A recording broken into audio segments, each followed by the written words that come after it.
having her breast, nipples, or clitoris stimulated. All right, that's self-explanatory. Yeah, everything. They want everything step by step. Yes, yes. They want everything to go in an order. It has to go in an order. Way. It has guys, to. we just want to go from here To there. to there. And that's when we go from extreme from one end. That's how we go to extreme, exactly. And that's how, and if you look at how a woman cooks, it's a step-by-step process. It has to be a certain There way. it is. we don't have to discuss everyone. Every mother have so they cook a certain way. That's right. That's right. Your grandma don't do that. That's right. Get out of the kitchen, don't put your hands in it. There you go. It's a certain way. One Yep. certain things That's it. a certain way. That's it. And they're not gonna change it. They're not gonna change it. They ain't gonna change that. And that's how it is. Absolutely. All right, brother. Men need a direct approach for orgasm, which can take 5 minutes.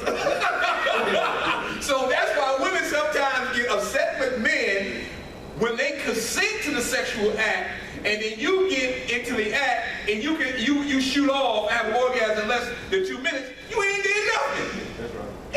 And then you wonder why you're not getting another opportunity. That's right. Because you ain't did nothing. Sometimes it goes back to the saying that we are conquerors, but we know how to conquer but not cherish. Yeah. So once you conquer it, That's right. That's right. you have to cherish. That's right. That's right. That's right. That's So right. I think that's self-explanatory from a sexual point. Yes, absolutely. So let's look at the woman's point. Women need an indirect, we talked about that, an indirect teasing approach, moving towards and away from their erogenous zone. So we have to tease the area, come back off of it, and go back again. All right?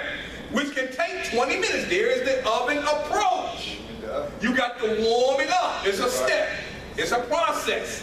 You got to build that house. You build it from the ground up. That's how it is for a woman, for her to reach her climax to orgasm. It's a step. It's a process. And then when you get up to the top of the hill, once you get to the top of the hill, you got to push her over. And if you don't know how to get over that hill and have the orgasm, you ain't going there no more. That's right. Forget about it. Boy, I hope you get some of that. That's self-explanatory. I guess we just go to the next step. We'll go to the next step. Then we're going to take it from there, and then we're going to now be Men it. are usually consistent, capable of orgasm due to steady level of testosterone. Testosterone, that's right. That's why men are, that's right, and we just talked about that, why men are basically level consistently across the board, because the testosterone is always there. We're always ready. Now, let's look at the women part. We just talked about this. Here comes the health and the biological reasons for women. Women are not always capable of having orgasms or enjoying certain types of touch due to constant changing ratios of estrogen, progesterone, and testosterone. So she has 3 things going on in her body. The production of eggs, then she has the progesterone in there for her female organs, all the other things going on, and she has a little bit of testosterone too, because you can see on some women, they have hair, something like men have, they have a little bit in there, but they don't have as much as men. So you saying from this point of view, all 3 of those things have to be intact?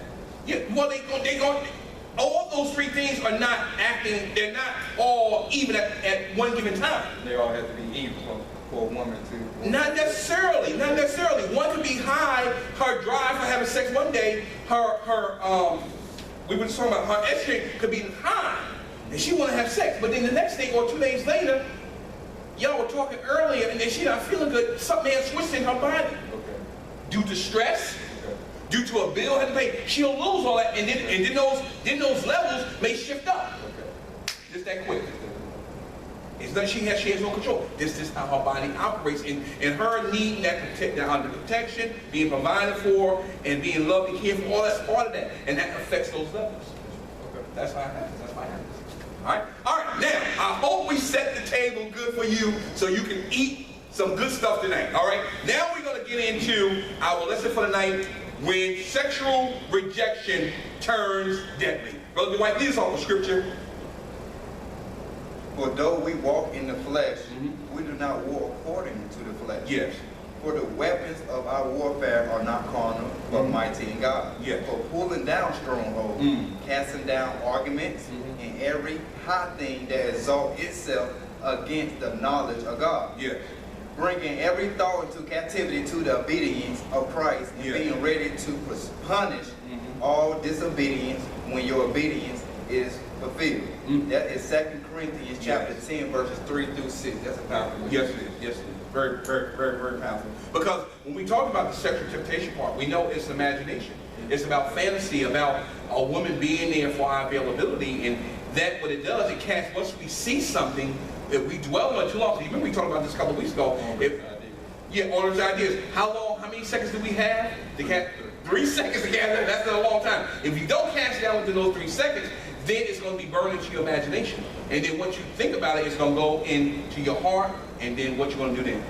You're going to act upon it. Exactly right. Become a habit and to have a character. That's right. Absolutely. Absolutely right. All right, start us off with number 1, Brother White.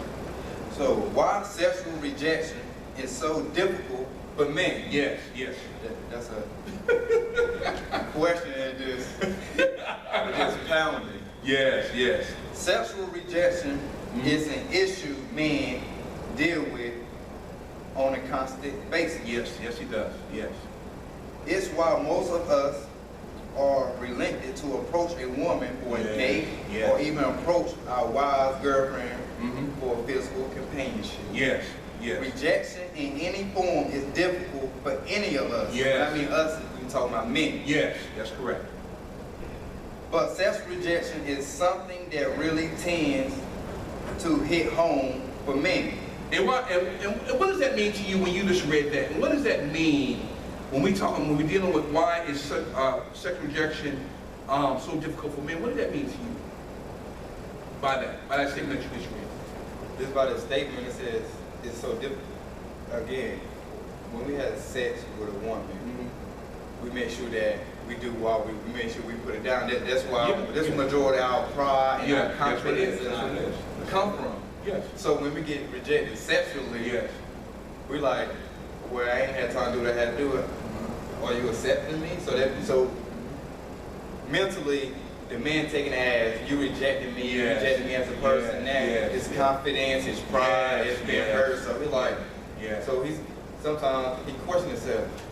What am I doing something wrong? What's wrong with me? That's right. Then he started questioning who he is as a man. Sure, absolutely.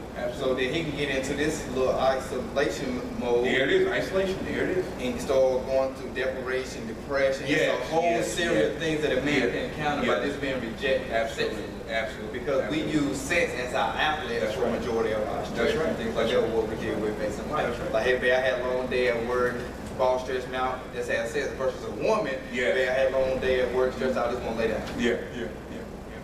Absolutely. That's so true. Absolutely. Let me read number B. Men tend to bury their emotions and subsequently store all those unsaid words, unresolved issues right into their penis. And that's so true. And what we mean by that is we take out our pain, we take out our rejection, anything that we're going through, we take it out and we get in the bedroom. There it is. Because we associate our frustration with the release into our sexual act.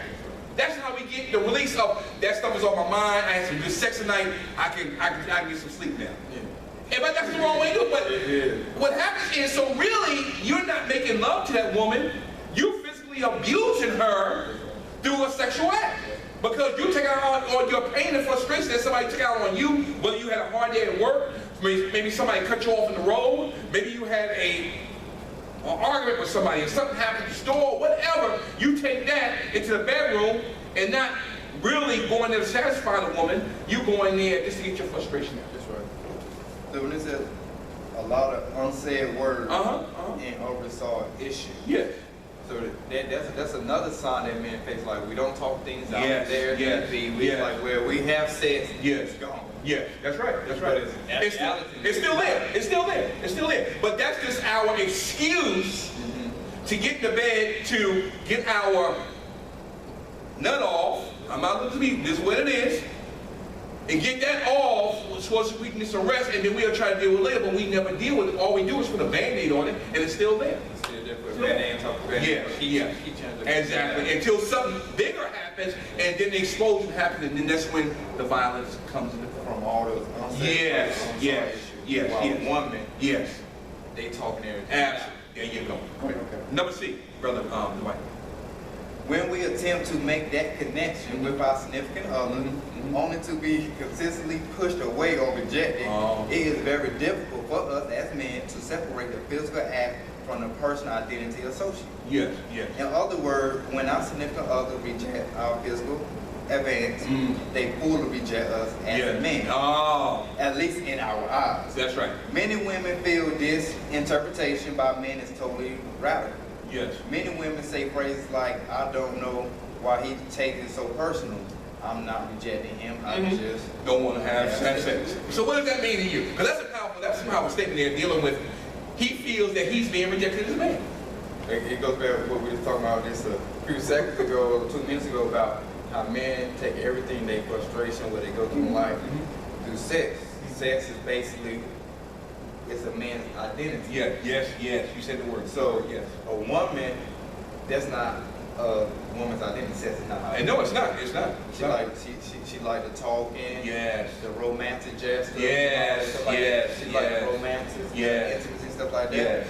So, if everything, it goes like we said, if everything not in order and taboo or woman's point of view, she just not in the mood. She don't want to have sex. That's right. A guy, he's ready to go because there's a lot of stress on his shoulders.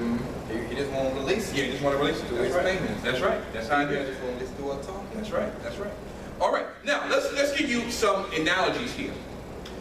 It's like getting a woman to separate her identity, in which Brother Dwight just said about identity, which is the key word, from her physical appearance in America.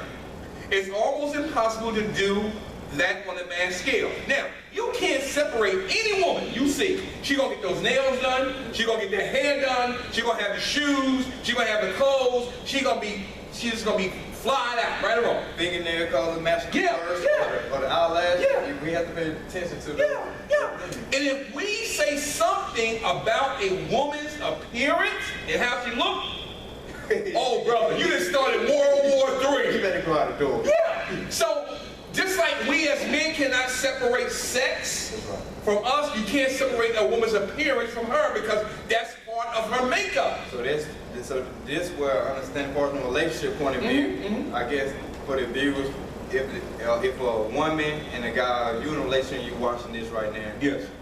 That's a great comparison that you can use. Like a guy can be like, okay, babe, I understand I can't separate your beauty, and she can say, well, I understand I can't separate the sex, because that's part of you part of the male. So that's what they use. So those two things, as a comparison, come to agreement. That's right. And we have to learn those. We have to learn how to appreciate that, because if we don't, we can get ourselves in big trouble when it comes to relationship. Because, especially on the woman's side, because once you, and that's just like really taking, hurting a man's pride, and dealing with rejection. When our pride is hurt, we're devastated. And when you say a woman, and don't say nothing about a woman's weight, oh brother, you just dug your grave. You saying I'm fat? It's on. Oh, it's on. So those are certain things as a young man, as a man growing up, certain things you don't say to a woman. You better keep your mouth shut. Well, those are some things that you got to learn how to be sensitive to if you're going to have a good relationship with that woman, by learning her and she learning you. Really, when a woman looks at us, she don't think that we are complicated. All we want is sex. You see what I'm saying? But it's much more to us than that. But the point of it is how society has shaped us over the centuries. And really, when you look at it, it's boiled down to that one thing. Really, in our pride. And that's all we think about. So we think about having the money, the fine cars, and all the other stuff. That's all we think about. But a woman is more rounded because she don't think about herself. She thinks about others before herself. And when you basic example for that is when you look at the family, she's always concerned about her kids, making sure her kids are taken care of. She has a roof over her head, and she can put food on the table. That's right. It goes through an incident that happened yesterday. My sister, they was planning to go swimming. And her 2 kids are at a daycare with my aunt's work. She needed her to pick up early than what she did. So everybody else was ready and stuff like that, but she wasn't. She was like, no, I ain't ready, I ain't in the mood. I want to make sure that my kids are good. See that? And she found out they were good, so she was comfortable. See it on. So that's right. All right, let's go down to number 2, brother. And we're going to really get into this now. Many times to dismiss a woman as unattractive or physically unacceptable is to reject her as a person. Yes. It's one of many methodologies, misgiving we still carry regarding our modern day women. Yes. Yes. There are always exceptions to the rule on both sides. That's correct. Yes. I guess this give me a little bit of understanding about what they really talking about. It says many times to dismiss a woman as unattractive or physically unacceptable is to reject her as a person. So same thing as sex is to a man. When a woman rejects a man sexually, so he said that you reject me as a man. Yes. So but if you reject one part is her physical, then you reject her as a woman. As a woman. Because that's what she drives herself. That's why she always wanted a beauty parlor. Because she wants, even though now, this could be an oxymoron here. Even though she may not say she don't want the attention from a man, but actually she does. But she wants a man to treat her like a woman, wants to appreciate her, and not only think about her as a sex object, but to accept her as a woman and being something that she can add to his life. Not only just for a one-night stand, but she's looking for the romance, she's looking for all the other stuff that we talked about, the intimacy, those things, that's what she wants. So it goes back to this, there's a movie I watched. The guy, she was dating this dude for a long period of time, but he never paid attention, never understanding why I know what it is to her physical appearance, like how much she wear the same makeup or the same color of that makeup and stuff like that. And another guy, he was accustomed to pay attention to a woman's physical appearance, so he knew the words to say to her. He knew her favorite color. And he didn't even know paid attention for months, and versus the guy she knew longer didn't know her favorite color. And that's what about her eyelashes matching her thinking that and it happened to be her favorite color. Yeah, and that drew her attention to him because he paid attention to her. That's right. Here it is. That's right. And she wants to be paid attention. That's how it is. Even though she don't, quote unquote, don't want the attention per se, but she does want it. She wants the man to recognize and appreciate it for that. That's what it is. Yeah. There it is. All right, let's go down. Go to 3. Let's finish these out. Then we're gonna get into in the mass murders and get into rejection. This feeling of male sexual identity rejection is not necessarily a healthy or validated response to a significant other. Yes. Simply not being in the mood or otherwise, but yet it's still a reality. Yes. Okay. All right. Anything on that, brother? It really is self-explanatory, really. Yeah. It looked like it said everything that it needed to say. Exactly. All right. Let's go down. Okay. Go down to number 5. But in the meantime, we'll still be silent or offended every time. Yes. Silently offended every time. Yes. Our unenveloped attempt Yes. at a deeper human connection is rejected, at least in our eyes. That's right. The silence, and we talked about that, silence is deadly. It is. And it can kill. And that's what happens with men. If we can continue to get that rejection, that silence builds into, it gets very loud. It gets louder, louder, and louder. And for that noise or that sound that we hear, the rejection keep coming back, it gets louder. So the only thing we know how to stop that is by violence. And that's what happens. Because by looking at the states and stuff like that, physically, we do things. We let our frustration out physically. Sure.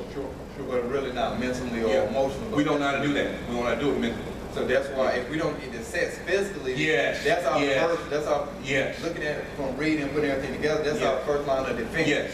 For doing the violence. Exactly. And if we don't get the release, then that's when the violence comes. Because we don't get the release. You see what I'm saying? And then we take advantage of the women that's in our life and we molest them, rape them, and all this other stuff. That's how all this stuff happens in the world. So now, the table has been set again for you.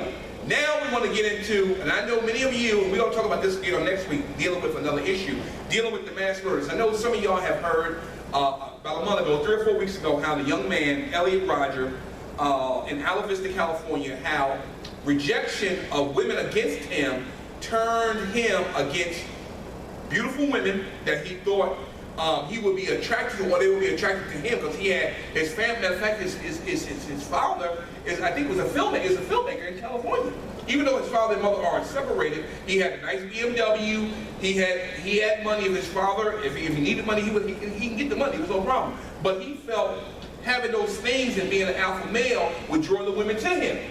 But through the rejections, he didn't get it. The other guys would get it. So the isolation that we talked about, the depression that set in, and then feeling that he had the right to that woman's